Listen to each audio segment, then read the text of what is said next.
সুবৃহৎ এই এবং গভীর ভাবনাযুক্ত এক তাৎপর্যময় এই যজ্ঞ ক্রিয়া বা যজ্ঞ দৃষ্টি যাকে বলা হয়, যেখানে যজ্ঞকেই বিষ্ণুর সাথে তুলনা করা হয়েছে, যজ্ঞ বৈ বিষ্ণু, এই সম্পর্কে মহাভারতের দক্ষিণী পাঠে অনুপম আলোচনা রয়েছে। মহামতি অনন্তলাল ঠাকুর মহাশয় আমাদের সেই দক্ষিণী পাঠ থেকে, যেখানে মহর্ষি অথর্ববাণের সাথে মহর্ষি পরাশরের এই বিষয় নিয়ে দীর্ঘ আলোচনা রয়েছে, সেটি আমাদের কাছে তুলে ধরেছিলেন। সেইখান থেকেই আমরা বেশ কয়েকটি পর্বে আপনাদের কাছে তৎকালীন যজ্ঞ ভাবনা এবং যজ্ঞ দৃষ্টি এবং সেই ভাবনা ও দৃষ্টির কেমন একটা পরিবর্তন কালে কালে, অর্থাৎ যুগের পরিবর্তনের সাথে ঘটে চলেছে। বৈদিক সময় থেকে সেই ভাবনা পরবর্তী সময়ে তার কি পরিবর্তন ঘটল, কিভাবে সেটি পরিবর্তিত হয়ে উঠল, তার একটা পরিচয় আপনাদের কাছে তুলে ধরছি। আপনারা জানেন, এই বেদ, মন্ত্র এবং ব্রাহ্মণ এই দুটি সমন্বয়ে গঠিত। মন্ত্র এবং ব্রাহ্মণ এই দুই নিয়েই সমগ্র বেদ অংশ। তার মধ্যে আমাদের আলোচ্য বিষয় ব্রাহ্মণ। আমরা এই ব্রাহ্মণের সম্পূর্ণ অংশের মধ্যে শত ইচ্ছে থাকলেও প্রবেশ করতে পারছি না। তার কারণ, একবার যদি আমরা সেখানে প্রবেশ করি তাহলে মহাভারতের শান্তি পর্ব কিংবা অনুশাসন পর্ব, সেখানে সেই আলোচনার আমরা শেষ করতে পারবো না। সেটি এত দীর্ঘ, গভীর, অর্থযুক্ত।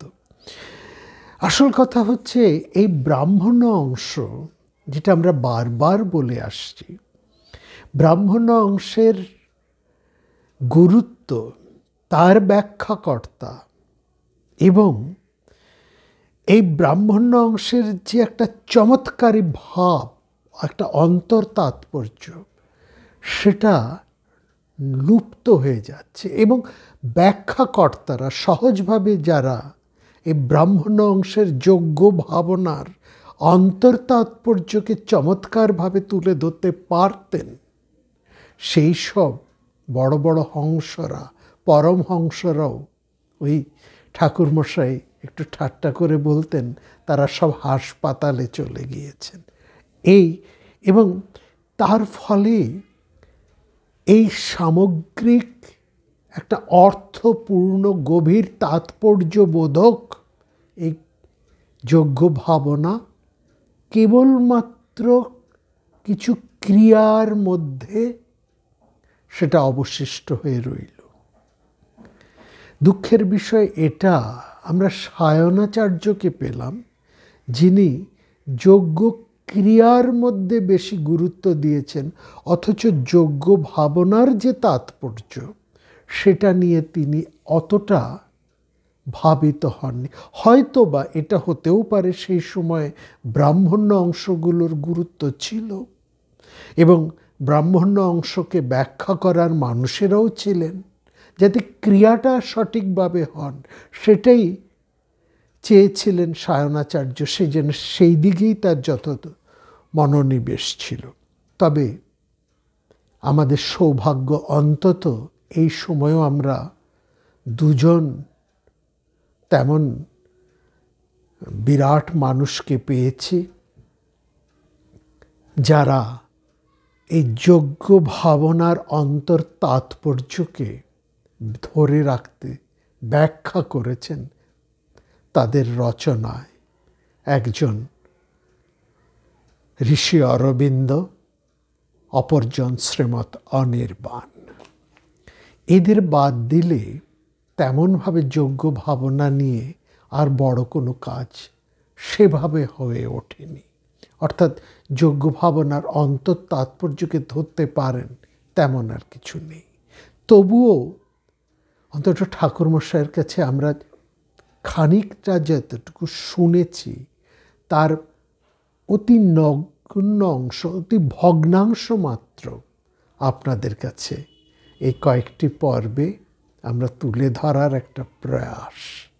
আজকে তার আমরা 1000 সম্ভবত 51তম পর্ব থেকে আরম্ভ করেছি, আজকে তার 1056তম পর্ব। দেখুন, যজ্ঞের অনুষ্ঠান যে সবসময় অগ্নি প্রজ্বলিত করেই করতে হবে তা তো নয়। আমাদের জীবনে প্রত্যেকটা কর্মই হচ্ছে একটা যজ্ঞ, তা সে যত তুচ্ছই হোক না কেন। সমস্ত কর্মই আমাদের করতে হবে যোগ্য ভাবনায় উদ্বুদ্ধ হয়ে। এবং এখানে এই যোগ্য ভাবনা, এটাকে যদি আমরা এক কথায় বলতে চাই, সেটি হচ্ছে ত্যাগ ভাবনা, ত্যাগের আদর্শে অনুপ্রাণিত হয়ে। অর্থাৎ সমস্ত কর্মই আমাদের করতে হবে ত্যাগের ভাবনায় অনুপ্রাণিত হয়, যেটি আমাদের এই গীতার মধ্যে বলা হয়েছে। সমস্ত কর্মের অধিকার এবং সেই কর্ম কিভাবে সম্পাদন করতে হবে সেখানে গিয়ে বলছে কর্মে অধিকার এবং কর্মফলে কোনো অধিকার নেই, এবং সমস্ত কর্মটাই আমাদের করতে হবে একটা নিষ্কাম ভাবনা। এই নিষ্কাম ভাবনাটাই হচ্ছে যোগ্য ভাবনার অন্তর তাৎপর্য, অর্থাৎ ত্যাগের আদর্শে অনুপ্রাণিত হওয়া, যা বৈদিক সময়ের যোগ্য ভাবনার অন্তঃস্থলে ছিল, সেটি পরবর্তী সময়ে গীতার মধ্যে সেই নিষ্কাম কর্মব্রতের মধ্যেই ফুটে উঠেছে। এই দুইয়ের মধ্যে কিন্তু কোনো বিরোধ নেই। কিন্তু মানুষ যজ্ঞের আগুনে তো নিজেকে নিঃশেষে সমর্পণ করতে পারে না, এটা হয় না। এটা কিন্তু বলছে না যে আগুনে নিজেকে আহুতি দাও, তা নয়। অর্থ হচ্ছে তুমি এই অগ্নিক্রিয়া, এটা রূপক।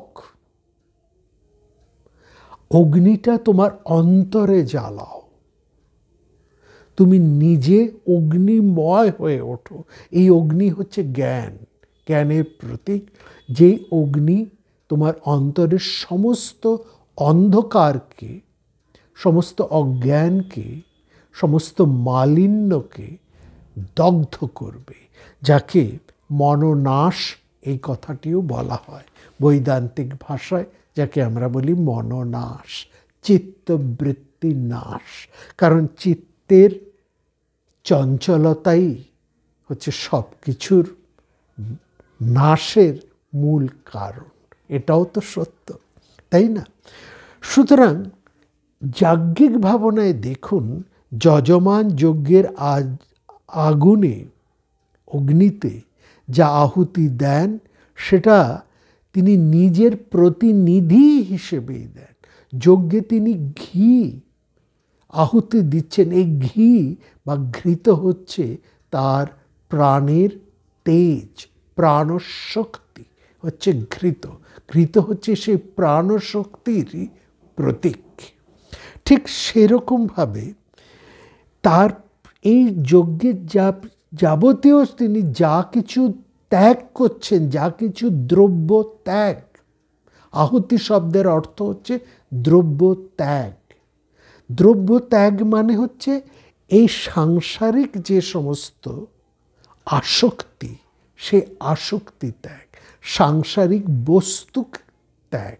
এই আহুতির ভাবনাটাই হচ্ছে ঘি, ফল, অন্যান্য উপাচার অগ্নিতে আহুতি দেওয়া মাত্র নয়, এই লৌকিক বা এই সাংসারিক যা বিষয় সেগুলোকে ওই অগ্নিতে দগ্ধ করা। এই অগ্নি হচ্ছে জ্ঞান।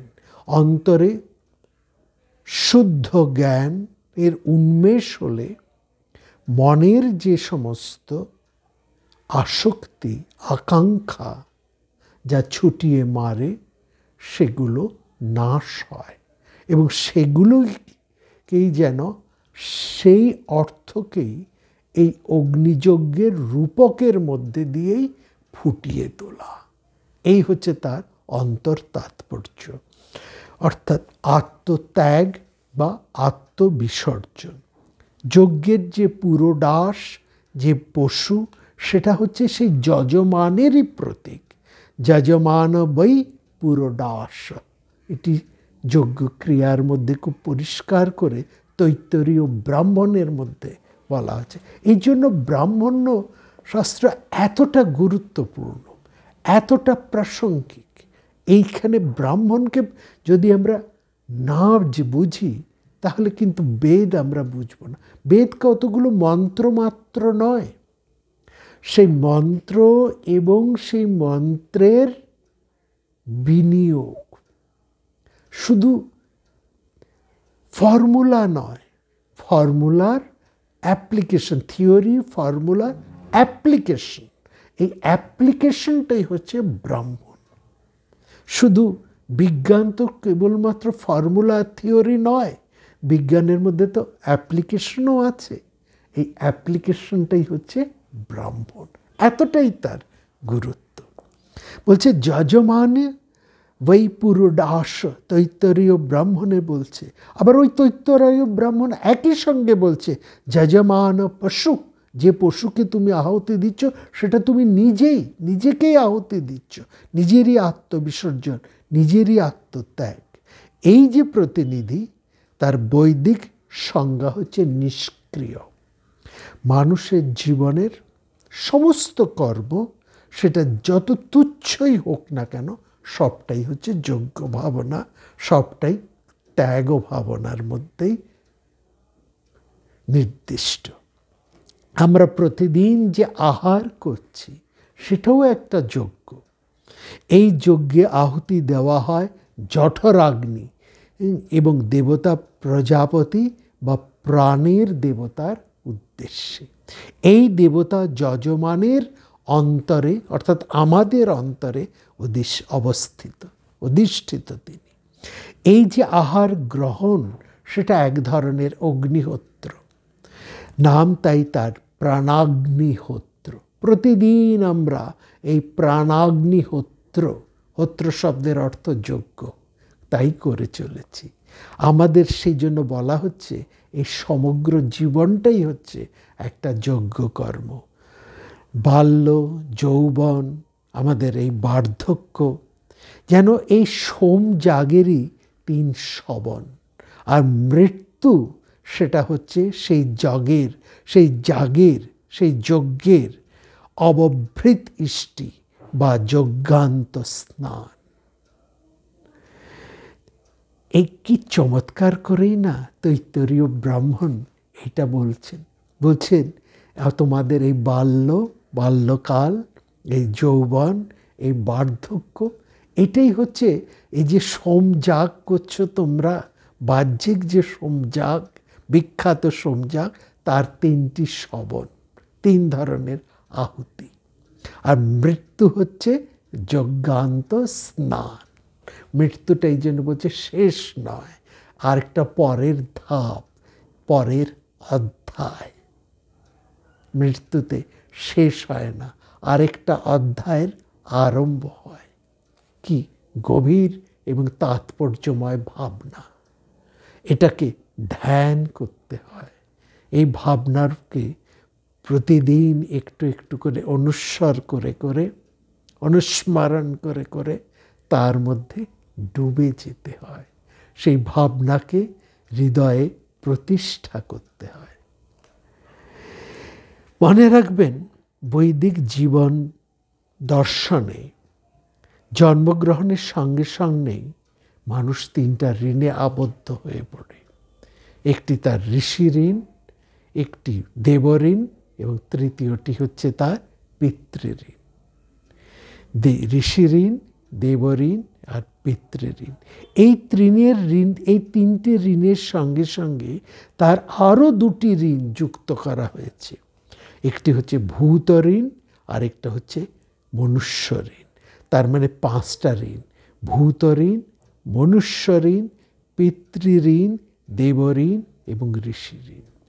এই 5টা ঋণ নিয়েই একজন মানুষ জন্মগ্রহণ করে। আর এই 5টা ঋণ হতে মুক্তির উপায় হচ্ছে তার ভূতযজ্ঞ, মনুষ্যযজ্ঞ, পিতৃযজ্ঞ, দেবযজ্ঞ এবং ব্রহ্মযজ্ঞ। পশু পাখিকে অন্নদান, অতিথিকে আপ্যায়ন, প্রয়াত পিতৃগণের উদ্দেশ্যে শ্রাদ্ধ বা শ্রদ্ধা নিবেদন, দেবতার উদ্দেশ্যে আত্মহুতি এবং বেদ পড়াশুনো, জ্ঞান চর্চা, বিদ্যার ধারা প্রবাহিত করা। এই 5টি যজ্ঞ তাই নিত্য কর্তব্য, একদিনের নয়, এক সময়ের নয়, প্রতিদিন, অনুক্ষণের। বেদবাদীর এই বেদ সমাজ, এখানে খুব চমৎকারভাবে আমরা স্মরণ করছি এই সময়ের অন্যতম বিখ্যাত একজন পুরুষ রামেন্দ্র সুন্দর ত্রিবেদী। তিনি কি চমৎকার করে বলছেন। তিনি কোনো সংকীর্ণ দৃষ্টি থেকে হিন্দু সমাজকে ধরেননি। বর্তমান সময়ের কোনো সংকীর্ণ দৃষ্টিভঙ্গি এই হিন্দু সমাজ ভাবনার মধ্যে তার ছিল না। তিনি হিন্দু সমাজ বলতে সমগ্র সিন্ধু নদীর অববাহিকায় যত জনমানুষ ছিলেন তাদেরকেই বুঝিয়েছেন, বিশেষ কোনো সমাজকে তিনি বোঝেননি। এবং সেখানে তিনি বলছেন এই হিন্দু সমাজের হচ্ছে সবটাই বৈদিক সমাজ। এই হিন্দু সমাজটাই হচ্ছে বৈদিক সমাজ এবং তাদের যা কিছু নিয়ন্ত্রণ করছে এই বেদ বা এই জ্ঞান। এবং তারা প্রত্যেকের যজ্ঞিক কর্ম, তাদের প্রতিটি কর্মই হচ্ছে যজ্ঞ কর্ম। এবং সেই যজ্ঞের মূল কথাই হলো দেবতার উদ্দেশ্যে কোনো না কিছু নিবেদন বা ত্যাগ। অর্থাৎ আহরণ কেবলমাত্র নয়, ত্যাগ বা নিবেদনই হচ্ছে জীবনের মর্মকথা বা মূল ভাবনা। এই ত্যাগের এত প্রশস্তি বা ত্যাগ এত বিশাল গভীর বা ত্যাগ শব্দটি জীবনের কাছে এত তাৎপর্যময় বৈদিক ভাবনার মধ্যে উঠে এসেছে, তার কারণ হচ্ছে ত্যাগের মধ্যে দিয়েই একজন মানুষ তার ভোগের স্পৃহাকে সংযত করতে পারে। যে ভোগবাদী সে মনে করে এই জগৎ এই সংসার যাবতীয় তার ভোগের জন্য, এবং এই দৃষ্টিকেই বৈদিক ভাবনায় বলা হয়েছে আসরিক দৃষ্টি। তারা জীবন ত্যাগের কোনো সার্থকতা খুঁজে পায় না।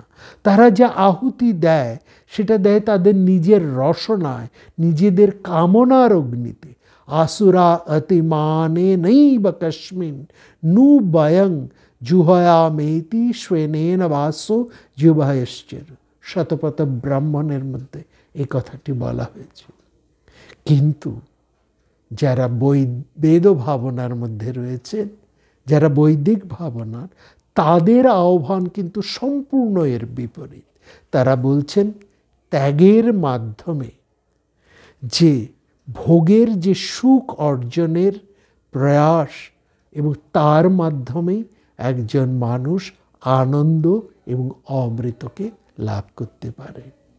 আরণ্যক এবং উপনিষদ তাই বলছে ত্যাগ নৈকে অমৃতম আনুষ, ত্যাগ নৈকে অমৃতম আনুষ তেন ত্যক্তেন ভুঞ্জিতা। সুতরাং এই ভাবনাতে জারিত হয়েই কিন্তু বৈদিক সমাজের মধ্যে যজ্ঞ কর্ম, যজ্ঞ ভাবনার এত বিশাল চর্চা এবং তার এত কিছু বিশালত্ব, গভীর, তা কিন্তু আমরা এখানে বিশেষ করে লক্ষ্য করছি। কিন্তু এটাও আমরা দেখলাম ধীরে ধীরে সেখানে এই যজ্ঞকর্মের একটা এই ভাবনার, কালো ভাবনার সাথে সাথে সেখানে আমরা দেখছি যে একটা ভবিষ্যতের যেমন পরিবর্তন ঘটছে, ভাবনার পরিবর্তন ঘটছে, সেরকম একটা যজ্ঞ ক্রিয়ার একটা ভাবনা ঘটে যাচ্ছে। সেখানে আসছে বাহুল্য, সেখানে আসছে জটিলতা, সেখানে আসছে আড়ম্বর, আর সবার ওপরে ঋত্বিক পুরোহিতদের একটা ভীষণ দাপট, এবং তারাই যেন নিজেরা সেই দেবতাকে ছাপিয়ে তারাই ভূমিদেব হিসেবে নিজেদেরকে প্রতিষ্ঠা করে ফেলেছেন। এবং তার ফলে সামাজিক, রাজনৈতিক এবং সর্বোপরি যে একটা ঐতিহাসিক প্রতিক্রিয়াও কিন্তু শুরু হয়ে গেছে। এখানেই আমরা বলতে চাই, এই যে প্রতিবাদ, এই যে প্রতিরোধ, এটা কিন্তু বাইরের কোথাও থেকে তৈরি হয়নি, এটা এসেছে ভেতরে বৈদিক সমাজের মধ্যে থেকে। এবং এর জন্য একটা ধর্ম সংস্কার, একটা আন্দোলন, একটা সাংস্কারিক আন্দোলনও কিন্তু উঠে এসেছে। এবং সেটা আমরা দেখতে পাচ্ছি ওই বৈদিক ভাবনার মধ্যে। তার জন্য বাইরের অন্য কোনো বিরাট আন্দোলন বা বিশাল একটা অন্য কোনো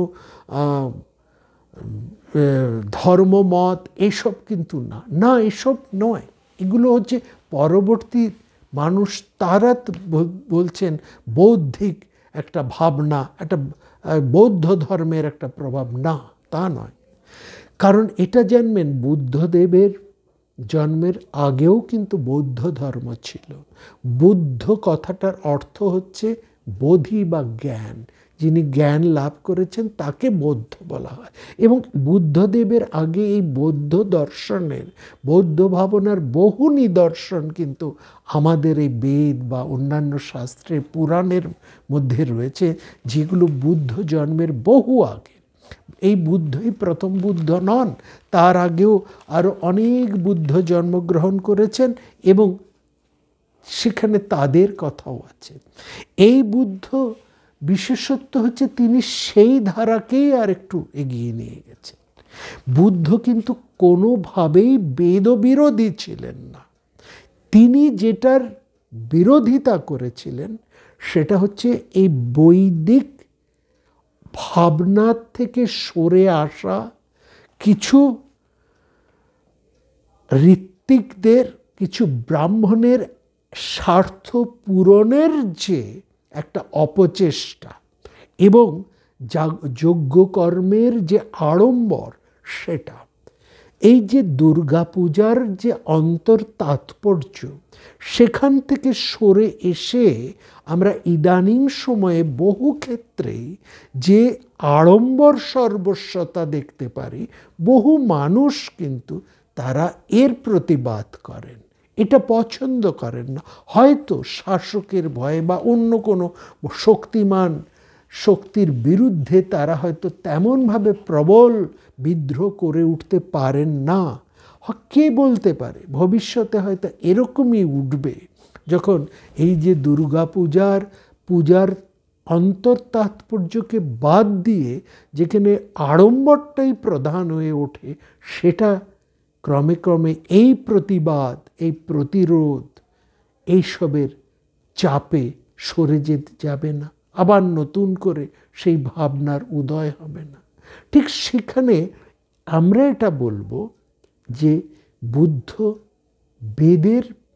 বেদ বিরোধী ছিলেন না, তিনি ছিলেন এই অপচেষ্টা বা এই আড়ম্বর বিরোধী। সেটা, এবং এই বিরোধিতা কোনোভাবেই কিন্তু বাইরের কিছু নয়, কেবলমাত্র এই বৌদ্ধ আন্দোলনের ফলে হয়েছে এটা নয়।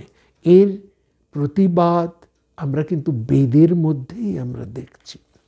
এবং সেখানেই আমরা দেখছি এই যে সংস্কার আন্দোলন, সেখানে আমরা এই বৈদিক দৃষ্টান্ত দিয়ে বলতে পারি, সেই যজ্ঞ আড়ম্বর সর্বস্ব যাগযজ্ঞ বিধির সেই ক্লান্তি, যেখানে ঋষি বলছেন কোন দেবতার উদ্দেশ্যে আর আমরা কত ঘি ঢালব, কস্मै দেবায় হবিষা বিধেম।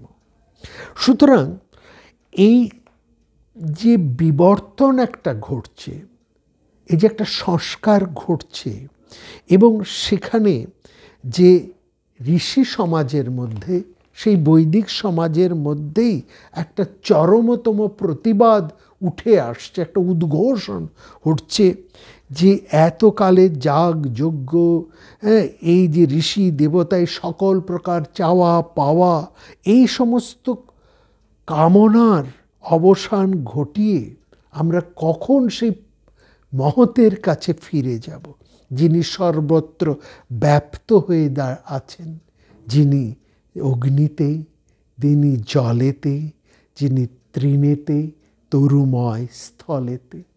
এই ভাবনাতে উঠে এসছে। অতএব এই যোগ্য ভাবিত বৈদিকদের বিরুদ্ধে যে আন্দোলন যা ঋষিরা করেছেন, এবং সেখানে যে দার্শনিক প্রতিবাদ সেটা ঘটছে বেদের অন্তঃপ্রক্রিয়ার মধ্যে দিয়ে। এবং এটা হচ্ছে কোনো প্রতিবাদ নয়, এটা হচ্ছে যজ্ঞক্রিয়ার একটা সংস্কার। ফলে যে শব্দটা আমরা পাচ্ছি কাশ্মী, এটা একটা সূক্ষ্ম দার্শনিকতার মধ্যে দিয়ে একটা অন্বেষণ ঘটিয়ে চলছে। বলছেন সেই দেবতাকেই এই যজ্ঞ ক্লান্ত, এই আড়ম্বর সর্বস্বতা থেকে বেরিয়ে এসে সেকালের সমস্ত বিদ্বান ঋষিরা, জ্ঞানবানেরা, সেই প্রজ্ঞাবানেরা, তারা অনুসন্ধান করছেন সেই দেবতার, যিনি এই পৃথিবী, অন্তরিক্ষ, নদী পর্বত সর্বত্র ময় হয়ে আছেন, সব কিছুকে ধারণ করে আছেন। তিনি ছাড়া আর কার উদ্দেশ্যে আমরা ঘৃতাহুতি দেব? সৃষ্টির আরম্ভে যিনি সমুদ্র জলের গর্ভে জীবনের বীজকে আহিত করেছেন, সমস্ত দেবতার সমন্বিত রূপ, সমাহিত রূপ যিনি, সেই এককে বাদ দিয়ে আর কোন দেবতার উদ্দেশ্যে আমরা ঘৃতাহুতি দেব? ততো দেবানাং সমবর্ততাসু এককস্मै দেবায় হবিষা বিধেম। এই ভাবনা থেকেই কিন্তু আমরা সেই ব্রাহ্মণ্য, সেই যজ্ঞিক ধারণার, সেই ব্রাহ্মণের মধ্যে, বেদের সেই ব্রাহ্মণের মধ্যে যজ্ঞ ভাবনার যে মূল তাৎপর্য, তার মধ্যেই যেন আমরা ফিরে যাচ্ছি। এবং সেখানেই মধ্যে আমরা চমৎকার করে পাচ্ছি সেই যজ্ঞ বিধির কথা। এই বিধি বা বিধান, এই যে বিধি শব্দটা, যেটা আমরা এখনকার দিনে বিধি হিসেবে খুব পাই, বিধি বা বিধান, এই শব্দটি মনে রাখবেন, এটি কিন্তু ব্রাহ্মণ মধ্যেই রয়েছে। এই ব্রাহ্মণ অংশের নানা দৃষ্টি, এই যে কোনকে বিচার করে এই বিধিগুলোর নানা নাম সেখানে রয়েছে, এবং এক একটি ভাবনা থেকে এই বিধিগুলোর সৃষ্টি হয়েছে। সেখানে আমরা পাচ্ছি উৎপত্তি বিধি বা অপূর্ব বিধি। উৎপত্তি মানে যার থেকে তৈরি হচ্ছে, অপূর্ব মানে যা আগে ছিল না, সেই অর্থে বলা হচ্ছে অপূর্ব বিধি বা উৎপত্ত বিধি। যেমন একটা উদাহরণ দিই, বুঝতে পারবেন। বেদের ব্রাহ্মণ অংশের মধ্যে খুব পরিষ্কার করে বলা আছে, অগ্নিহোত্রং জুহায়ত সর্গ কাম। কি বলছে? তোমরা অগ্নিহোত্র করো, মানে অগ্নি প্রজ্বলিত করো, অগ্নিতে আহুতি দাও। জুহায়ত, এই অগ্নিকর্ম, অগ্নির রূপ এই যজ্ঞ কর্ম করো। কিসের জন্য? সর্গ কাম। সাধারণ অর্থ যদি আমরা এর করি, তাহলে সাধারণ লোকে কি বুঝবে? না, আগুন জ্বালাও, যজ্ঞ করো, তাহলে তোমরা স্বর্গ লাভ করবে। কিন্তু না, ব্রাহ্মণ কিন্তু এটা বলছে না। এই অর্থ শব্দের তাৎপর্য সেটা কিন্তু সম্পূর্ণ আলাদা, সেটা অত্যন্ত গভীর এবং মর্মবগাহী। বলছে অগ্নি, এই অগ্নি শব্দের অর্থ হচ্ছে জ্ঞান। অগ্নি প্রজ্বলন করো। কোথায় অগ্নিকে প্রজ্বলন করবে? হৃদয়ে। এই অগ্নিহোত্র বাইরের আগুন জ্বালা মাত্র নয়, বাইরেরটা হচ্ছে রূপক, তার তাৎপর্য হচ্ছে অন্তঃস্থলে, নিজের হৃদয়ে তুমি অগ্নি প্রজ্বলে, অর্থাৎ তুমি অজ্ঞান থেকে জ্ঞানবান হও, জ্ঞানের সাধনা করো। জুহায়ত, এই জুহায়ত মানে তুমি প্রতিদিন করো, এই কর্তব্য কর্ম তুমি করো, কারণ এটা নিত্য কর্ম।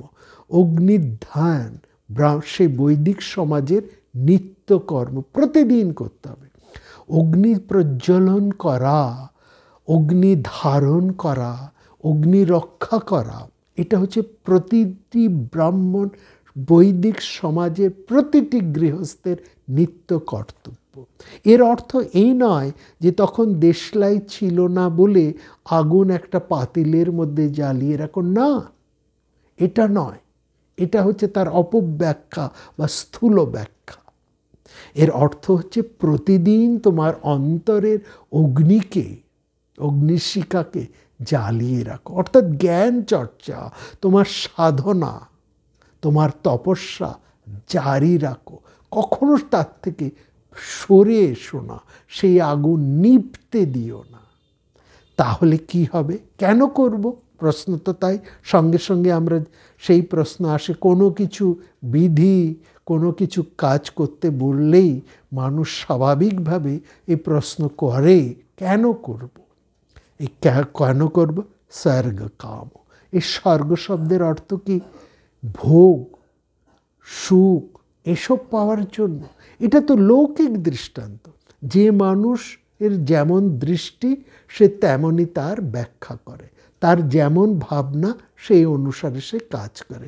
সেই খুব চমৎকারভাবে আমাদের বৃহদারণ্যক উপনিষদে বলছে, তোমার যেমন ভাবনা, তোমার যেমন সংকল্প, তেমনি তোমার কাজ। তুমি ঠিক যেমন তোমার ভাবনা তেমনি তোমার সংকল্প, যেমন তোমার সংকল্প তেমনি তোমার উদ্যোগ, আর যেমন তোমার উদ্যোগ তেমনি তোমার কর্ম, আর যেমন তোমার কর্ম তেমনি তোমার ফল। তাহলে স্থূল জগতের মানুষেরা তারা কি বলবে? ওর স্বর্গ মানে হচ্ছে এখানে আমি যে আনন্দটা পাচ্ছি না, যে ভোগ সুখটা আমি পাচ্ছি না, শরীর অশক্ত হয়ে যাচ্ছে, হ্যাঁ, দিন দিন শরীরের আমার সেই যৌবন থাকছে না, অতএব যৌবনটাকে চিরস্থায়ী রাখো।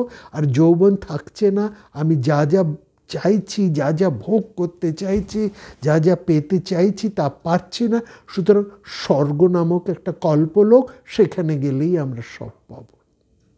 এই স্থূলত্ব ভাবনাটাকে কিন্তু বেদ প্রথমে অস্বীকার করছে না, বলছে হ্যাঁ পাবে, কিন্তু তারপরেই বলছে এই স্বর্গ বাবু সেই স্বর্গ নয়, এই হচ্ছে জ্ঞানের স্বর্গ, যেখানে তুমি সম্পূর্ণ আনন্দ পাবে। এই স্থূল জগতের যা আনন্দ তার পরিণামে তোমাকে দুঃখ দেবে, কিন্তু ওই জ্ঞান সাধনা করে, জ্ঞান অগ্নি, এই জ্ঞানকে অগ্নি তোমার সমস্ত এই কামনা বাসনাকে দহন করে তার বিনিময়ে তোমাকে যে আনন্দটা দেবে, যে সুখ দেবে, তা চিরস্থায়ী। স্বর্গ অর্থে সেই সুখ, সেই চিরস্থায়ী সুখ, সেই মোক্ষের কথাই কিন্তু এখানে বোঝানো হচ্ছে। এই ব্যাখ্যাটাই করছে কিন্তু ব্রাহ্মণ অংশটি। এই ব্যাখ্যা করার মানুষেরা কিন্তু হারিয়ে যাচ্ছেন। তার ফলে যোগ্য ক্রিয়াটা স্থূল ক্রিয়া মাত্রেই পর্যবসিত হয়েছে। এটি একটি উদাহরণ। সুতরাং এইখানে বলছেন এইটি হচ্ছে উৎপত্তি বিধি বা অপূর্ব বিধি, এটা তোমাকে করতেই হবে। তারপরে এই কাজটি করতে হলে কিছু নিয়ম তোমাকে পালন করতে হবে। যে কোনো জায়গায় যদি আমরা ধরুন পড়াশুনো করতে যাই, তার কিছু রুলস অ্যান্ড রেগুলেশন আছে। আমরা যেখানে কোনো কাজ করতে যাই তার কিছু রুলস অ্যান্ড রেগুলেশন আছে, সেটাকে বলছে নিয়ম বিধি। হ্যাঁ, এরকম করে আরেকটা আছে গুণবিধি বা বিনিয়োগ বিধি। মানে হচ্ছে মীমাংসকরা বলছে একটা বিধির মাধ্যমে সেই বিষয়ের গুণ বা তার বৈশিষ্ট্য এবং সেটা কিভাবে তুমি তাকে কাজে পরিণত করবে সেইটা যখন বোঝানো হয় যে নিয়মের মাধ্যমে, সেটাকে বলা হয় গুণবিধি বা বিনিয়োগ বিধি। তারপরে আছে একটি বিধির মাধ্যমে যেমন সেই কাজ, সেই কর্মটি এবং সেই কর্মের পেছনে যে ভাবনাটি রয়েছে দুটোকেই বোঝায়, সেটিকে বলা হয় বিশিষ্ট বিধি। যেমন সোমেন যজতে, এখানে সোম নামে যাগ, সোম যাগ করার কথা বলছে এবং সোম যাগ করলে সেই যজ্ঞের যাবতীয় ভাবনাটুকু তার থেকে উঠে আসে। যেমন যদি মনে করা হয়, কাউকে বলা হয়, ডাক্তার যেমন ডাক্তারবাবু, হ্যাঁ, একজন চিকিৎসক, তিনি যেমন প্রেসক্রিপশন করছেন, এটা হচ্ছে একটা যে প্রেসক্রিপশন মানে কি, তোমাকে একটা নির্দেশ দেওয়া হচ্ছে, একটা বিধি। তাহলে এই ওষুধগুলো খেতে বলছে, সেখানে যেমন ওষুধগুলো কোন কোন ওষুধ খেতে হবে, কখন খেতে হবে, কতটুকু করে খেতে হবে এবং কিভাবে খেতে হবে, সেই বিধিটা যেমন লেখা আছে। প্রেসক্রিপশন কি শুধু সেটা বোঝায়? তা তো নয়। প্রেসক্রিপশনে ওই ওষুধগুলো নাম, তার অনুপান, তার পরিমাণ এবং কেমনভাবে খাবো, এর সঙ্গে সঙ্গে আমাদের কাছে এটাও স্পষ্ট হয় যে এই কোন ওষুধ আমাদের কোন অসুখটাকে, কোন ওষুধ আমাদের কোন অসুখটাকে সারাবে, কোন অসুখের জন্যে কোন ওষুধটা দেওয়া হয়েছে। সুতরাং সোমেন যজেত, এই নির্দেশ, এই বিধি বলার অর্থে সোমযাগ যেমন করতে হবে এটা যেমন আমরা বুঝতে পারি, সেই সঙ্গে সঙ্গে এটাও বুঝতে হবে, বোঝা যায়, হ্যাঁ, যে এই সোমযাগ করলে কি লাভ হবে। সুতরাং এই ধরনের বিধিকে বলা হতো বিশিষ্ট বিধি। এবং কোন অনুষ্ঠানের পরে একটা যজ্ঞক্রিয়া, সেই যজ্ঞক্রিয়ার তো একটা পরপর একটা প্রক্রিয়া আছে, এটার পর এটা, এটার পর এটা, এটা ধরা যাক একটা সাধারণ উদাহরণ দিই, রান্না করা, এটাও একটা যজ্ঞকর্ম। কারণ আমরা বলেছি প্রতিদিনে তুচ্ছাতি তুচ্ছ সমস্ত কর্মই হচ্ছে যজ্ঞক্রিয়া। তাহলে এই যে রান্না করছে, একটা বিশেষ কোনো রান্না আপনি করছেন, পদ, সেটার একটা ক্রম আছে, পরপর পরপর তার মশলাগুলো, তার অন্যান্য তার দ্রব্যগুলো পরপর দিতে হয়।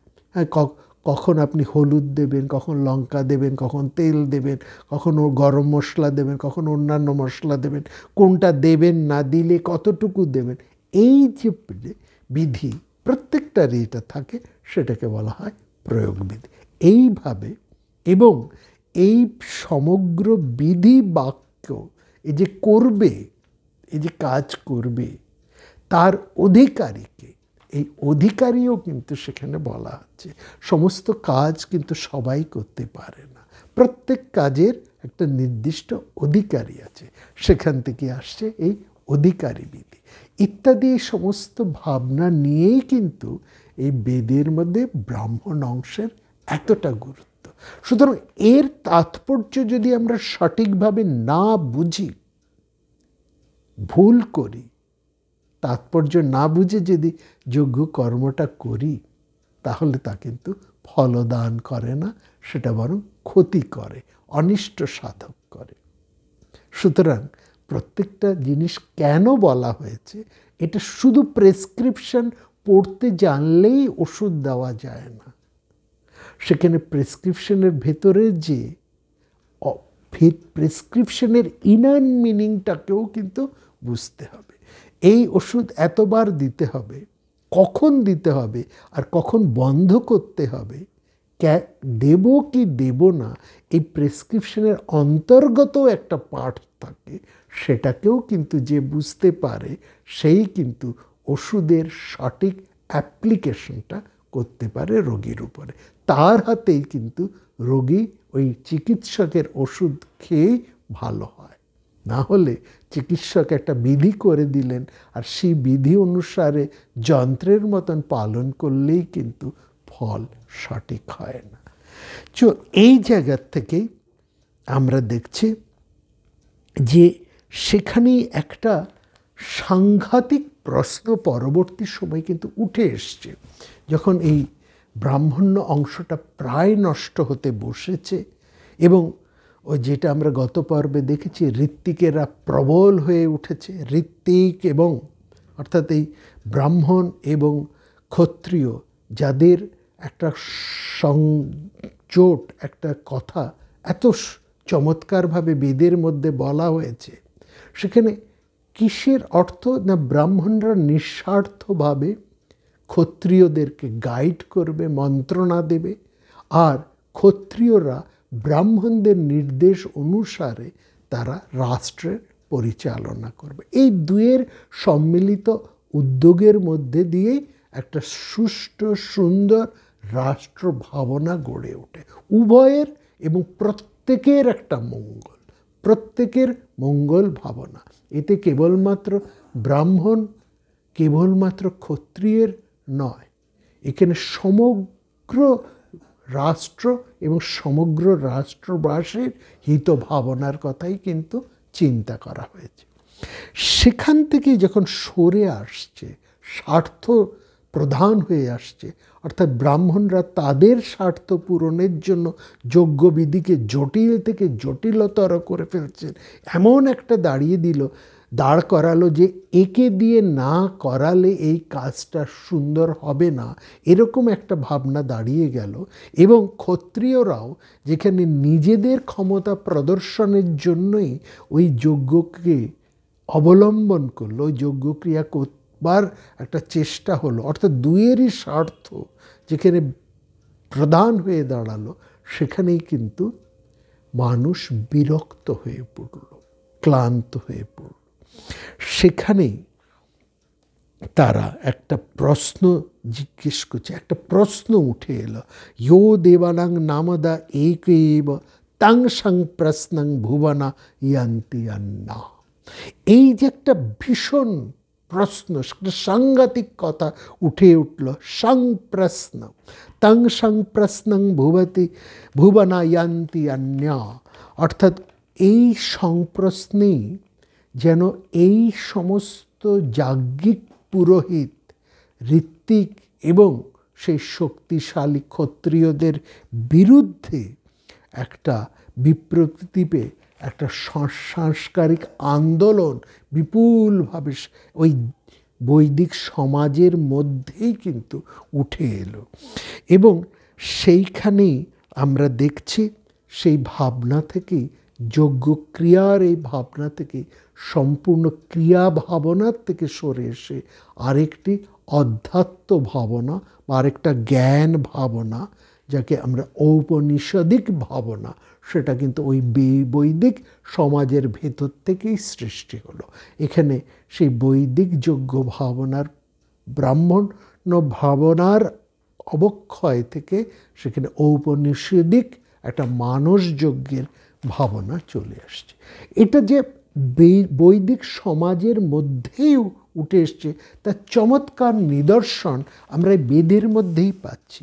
বেদের মধ্যেই সেখানে আমরা দেখছি স্বয়ং বিশ্বকর্মা যিনি বিশ্ব নির্মাণ কর্তা, তিনি যেন ঋষির ভূমিকায় অবতীর্ণ হলেন এবং অবতীর্ণ হয়েই তিনি একেবারে পরিষ্কার করে ভৎসনা করছেন।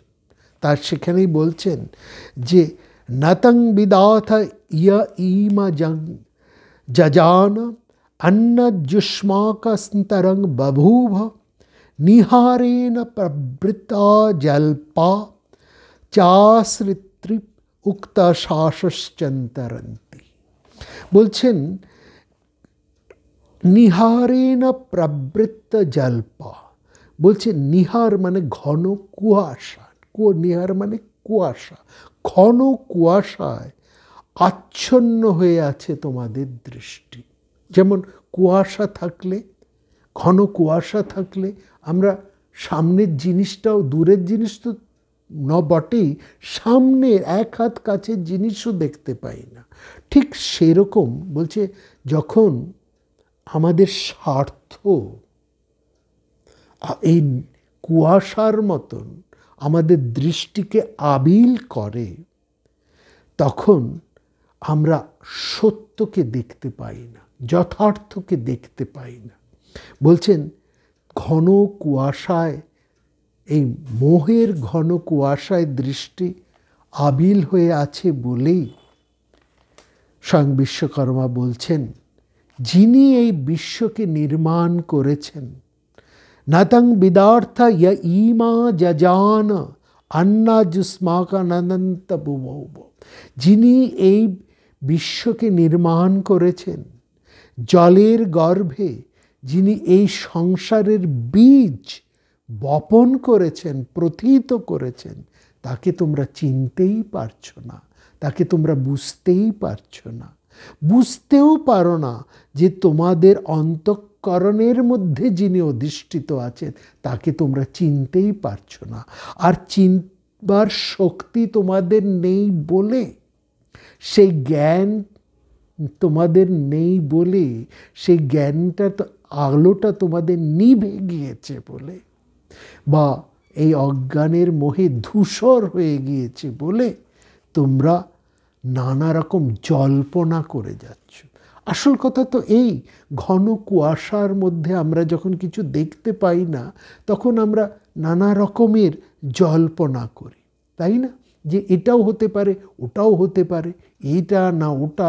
সত্যকে যখন আমরা চিনি না, সত্য যখন কুয়াশার দ্বারা আবৃত থাকে, তখনই তো আমাদের মধ্যে একটা সংশয়, একটা জল্পনা সৃষ্টি হয়। সেই জন্য বলছেন, এই ঘন কুয়াশায় আচ্ছন্ন হয়ে আছোই বলে তোমরা নানান কিছু জল্পনা করে যাচ্ছ। এই জল্পনাটাই হচ্ছে বৈদিক যাজ্ঞিক একটা স্থূল ক্রিয়া মাত্র করে যাচ্ছ। সেই যোগ্য ভাবনা থেকে সরে এসে তোমরা ক্রিয়া সর্বস্ব হয়ে গেছ নিজেদের স্বার্থ পরিপূরণের জন্য। এবং বলছে তার ফলে কি দাঁড়িয়েছে, তোমাদের এই সমস্ত কার্যকলাপ, এই যোগ্য কর্ম বলে তোমরা যাবতীয় যা করছো, সেটা কেবলমাত্র নিজেদের উদর পরিপূর্তিরই একটা ঘৃণ্য অপচেষ্টা। হ্যাঁ, সেটাকেই বলছে চাসুতৃপ উক্তাসশ্চরন্তি, মানে আসুতৃপ মানে যারা নিজেদের পেট ভরানোর চেষ্টা করে। হ্যাঁ, আসুতৃপ মানে এদের প্রতি এই ধরনের বৃত্তি, এই ধরনের ঋত্বিক বৃত্তির প্রতি একটা অনভিনন্দন, স্পষ্ট একটা ভৎসনা আমরা শুনতে পাচ্ছি সেই বিশ্ব নির্মাণকর্তা ঋষি বিশ্বকর্মার এই স্তোত্রের মধ্যে দিয়ে। তিনি এই ভৎসনা করছেন তার কথার মধ্যে দিয়ে। এবং সেই সংশয়, এই সংশয় এবং মানুষের এই ক্ষোভ, এই প্রতিবাদ এমন একটা পর্যায়ে উঠে দাঁড়িয়েছে, লক্ষ্য করবেন, যেখানে ঋত্বিকেরা এই ছিলেন সমাজের একটা মান্য স্তরের, তাদেরকে শ্রেষ্ঠত্বের মধ্যে রেখেছেন, তখন যারা ছিলেন শ্রোত্রিয় ব্রহ্মনিষ্ঠ, তারা নিজেদেরকে কতটা অধঃপতনে করে ফেলেছে, কত অধঃপথে টেনে নিয়ে এসছেন, তাদের কতটা অধঃপতন ঘটেছে, সেটা আমরা দেখতে পাচ্ছি। যে তারা এই শ্রোত্রিয় ব্রহ্মনিষ্ঠ ঋত্বিকেরা তারা পর্যবসিত হয়েছেন উদর পূরণকারী একটা ব্রাহ্মণের মধ্যে, অর্থাৎ তারা সাধারণ একটা বামুনে এসে দাঁড়িয়েছেন। এবং তাদের মূল ভাবনা এবং তাদের এই বৃত্তি একটা চাটুকারিতার মধ্যে এসে গেছে। এবং সেখান থেকেই কিন্তু এই চমসী ব্রতের অপভ্রংশ বা অপশব্দ অর্থ দাঁড়িয়ে গেছে। যেখানে চমস ব্রত ছিল আত্মনিবেদনের উপায়, সেখানে চমস ব্রত, যেটা আমরা একদম প্রথম পর্বে আপনাদেরকে বলেছি, সেটা দাঁড়িয়েছে চমস বা চামচে অর্থাৎ একটা স্তুতিকার, হ্যাঁ, একটা চাটুকার বৃত্তির মধ্যে দিয়ে, যেন এই ঋত্বিকেরা সমস্ত ক্ষত্রিয় বড় বড় রাজাদের চাটুকার হিসেবে দাঁড়িয়ে নিজেদের স্বার্থ পূরণ করছে, আর এই ব্রাহ্মণ শ্রেণীদেরকে কাজে লাগিয়ে সেই শাসক শ্রেণী নিজেদের দম্ভ, ক্ষমতা, প্রতিপত্তি প্রতিষ্ঠা করে চলেছে।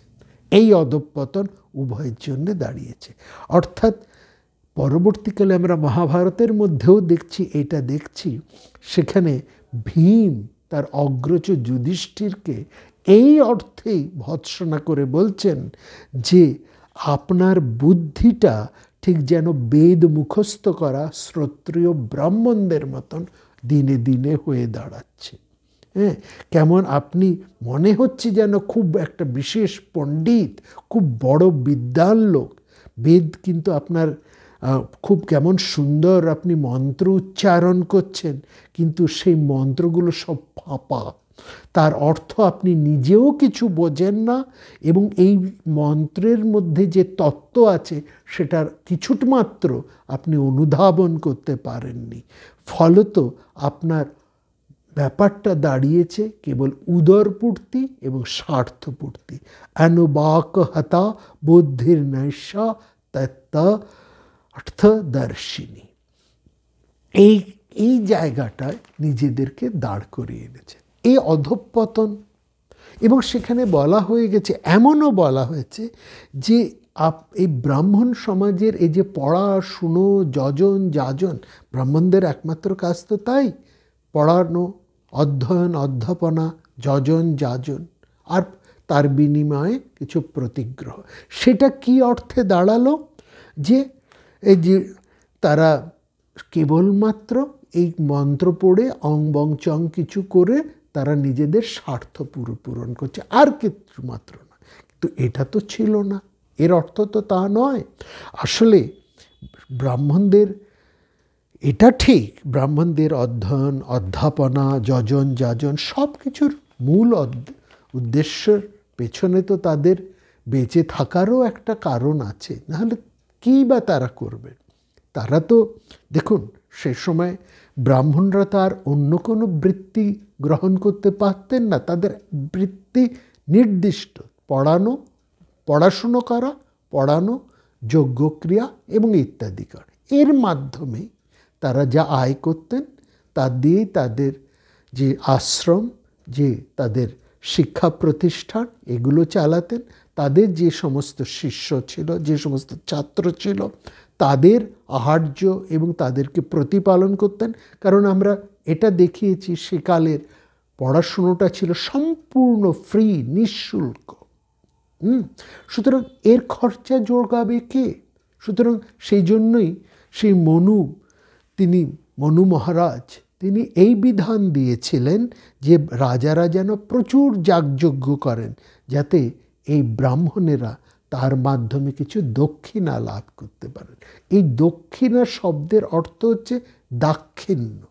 এটা রাজার দাক্ষিণ্য নয়।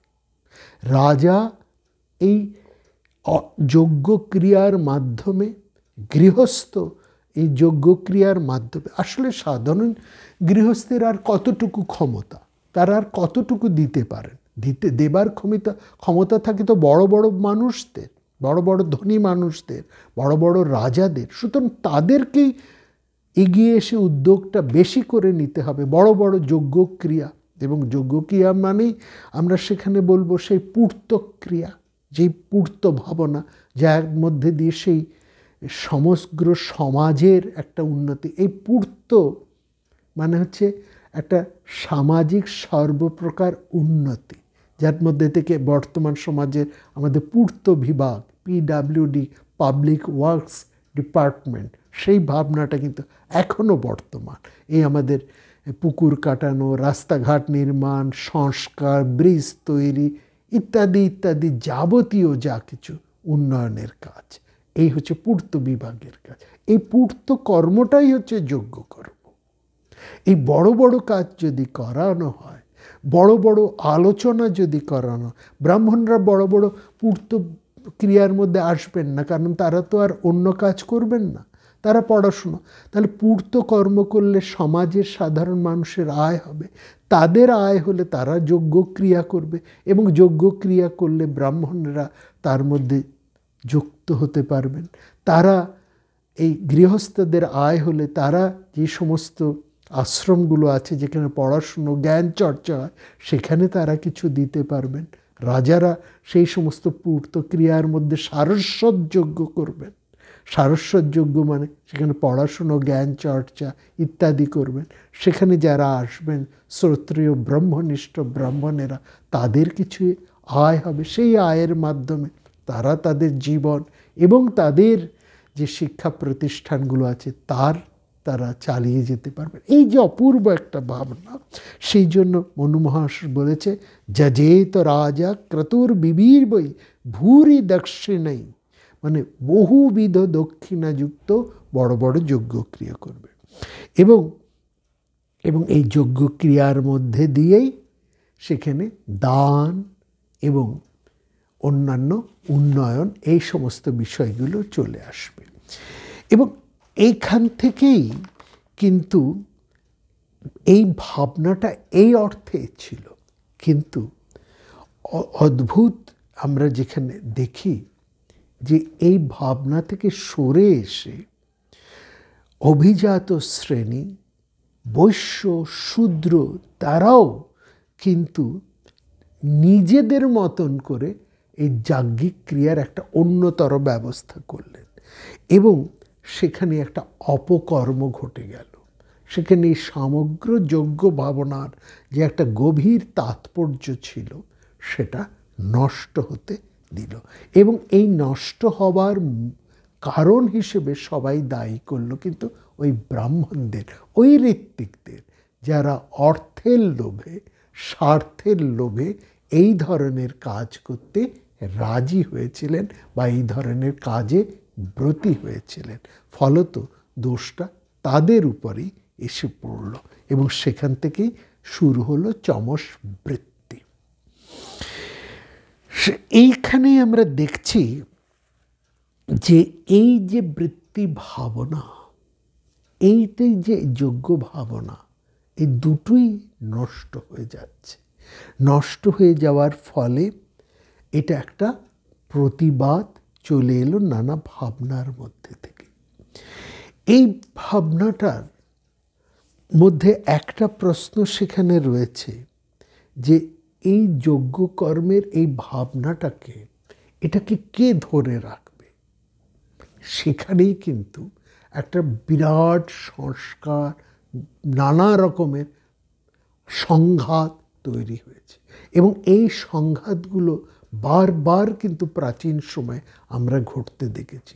এই সংঘাত কিন্তু ঘটেছে ব্রাহ্মণ এবং ক্ষত্রিয়ের মধ্যেও। এই সংঘাত ঘটেছে ব্রাহ্মণদের নিজেদের মধ্যে, এই সংঘাত ঘটেছে ক্ষত্রিয়ের সব গোষ্ঠীর মধ্যে।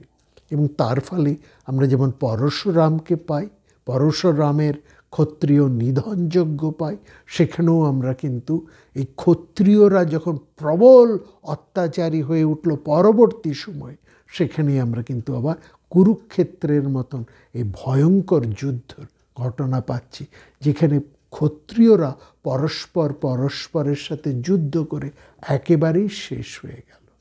তার কারণ কিন্তু ওই মূল ভাবনা থেকে সরে এলো যখন ক্ষত্রিয়রা, ব্রাহ্মণেরা, এবং সেখানে যখন স্বার্থপরতা চলে এলো। এই ভাবনার মধ্যে আরেকটা প্রতিবাদের কথা আমরা শুনি পশু যাগ নিয়ে, এবং সেটা নিয়েও কিন্তু একটা আমাদের বর্তমান সময়েও বা ওই পরবর্তী একটা সময়, বৈদিক সমাজের পরবর্তী সময়েও একটা অন্যতর ভাবনা সৃষ্টি হয়েছিল। এবং পশু যাগ, পশু বলি বা এই যজ্ঞে পশু বধ, যার মধ্যে অশ্বমেধ ইত্যাদি কথাগুলো আছে, এটা নিয়ে একটা বিরুদ্ধ মত যেন সৃষ্টি হয়েছিল। সেখানে আমরা বলবো এই যে রাজসূয়, বাজপেয়, অশ্বমেধ, এগুলোর অধিকার হচ্ছে কেবলমাত্র ক্ষত্রিয়। এবং এই প্রত্যেকটা যজ্ঞের মধ্যেই একটা পশু মেধের একটা কিন্তু বিষয় আছে। মুশকিলটা হলো কোথায়? বুদ্ধ ভাবনার মধ্যে এই পশু বলির একটা বিরুদ্ধ ভাবনা চলে এলো। এই ভাবনাটার আসল কারণ হলো এই পশু মেদ যজ্ঞের যে অন্তর্ভাবনা, সেটা থেকে যখন সমাজ সরে এলো, সেই প্রকৃত অর্থটা যখন নস্যাৎ হয়ে কেবলমাত্র উদর পূরণের জন্যই পশু মেদ আরম্ভ হলো, বা তার একটা অন্যতর বিকৃত ভাবনা এই যজ্ঞ ভাবনার মধ্যে প্রতিষ্ঠিত হলো, তখনই কিন্তু এই পশু মেদ বা এই পশু জাগ ইত্যাদি নিয়ে একটা বিপরীত বা ভুল ধারণা এসে দাঁড়ালো। আসল কথা ঠিক ওইখানেও এই পশু জাগের অন্তর তাৎপর্য কি, সেটাই মানুষ ভুলে গেল। যেমন আমরা ঠাট্টা করে এখন বলা হয় কালী পুজোর পাঠা বলি কেবলমাত্র উদরপূর্তির স্বাদ, অর্থাৎ কর্তা ততদিনই পাঠা বলি দেন যতদিন কর্তার দাঁতগুলো সবল থাকে, অর্থাৎ তিনি যতদিন মাংস খাবার ক্ষমতা থাকে ততদিন তিনি পাঠা বলি দিচ্ছেন। আসল কথা তো তা নয়, বলি শব্দের অর্থও তা নয়। আর কালী পুজোয় পাঠা বলি দেবার যে প্রথা, সেটাও কিন্তু এটা নয়, এইটা তাৎপর্যই নেই। কিন্তু সেই তাৎপর্য থেকে চলে এসে পাঠা বলিটাই যখন প্রধান হলো এবং এই পাঠার মাংস খাওয়াটাই যখন মূল হয়ে দাঁড়ালো, তখন কিন্তু এই পশু জাগ, পশু বলি একটা ঘৃণ্য ক্রিয়ায় পর্যবসিত হলো। আগামী পর্বে এবং এই যজ্ঞ ভাবনার প্রায় শেষ পর্বে আমরা এই পশু জাগের অন্তর তাৎপর্য নিয়ে আপনাদের কাছে উপস্থিত হব। সবাই খুব ভালো থাকবেন। দেখা হবে আগামী পর্বে।